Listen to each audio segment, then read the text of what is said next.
அஸ்ஸலாமு அலைக்கும் வரஹ்மத்துல்லாஹி வபரகாத்துஹு. கண்ணியத்திற்குரிய முஃமினீன்களே, அண்ணல் பெருமான் ஸல்லல்லாஹு அலைஹி வஸல்லம் அன்னவர்கள் சொன்னாங்க, ஹஜ்ஜு செய்கிறதுக்கு ஒருத்தர் நாடினால் அவர் அந்த காரியத்தில் அந்த விஷயத்தில் வேகத்தை காட்டட்டும், அவசரத்தை காட்டட்டும் அப்படின்னாங்க ஸல்லல்லாஹு அலைஹி வஸல்லம்.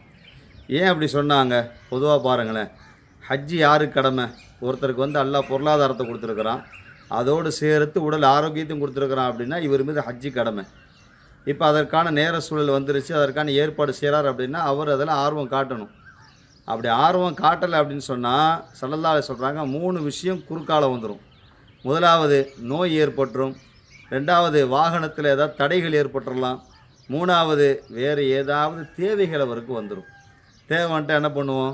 பணம் இருக்குது, உடல் ஆரோக்கியம் இருக்குது, ஒரு தேவை ஊடலை வந்த உடனே ஒரு குமருக்கோ அல்லது வீட்டில் இருக்கக்கூடிய பிள்ளை கல்யாணமோ அல்லது ஏதேனும் இடம் வாங்கக்கூடிய சூழ்நிலைக்கோ பணம் தேவைப்படும் போது நம்ம அடுத்த வருஷம் ஹஜ்ஜை பார்த்துக்கலாம், இந்த வருஷம் இருக்கட்டும் என்ற எண்ணம் வந்துடும்.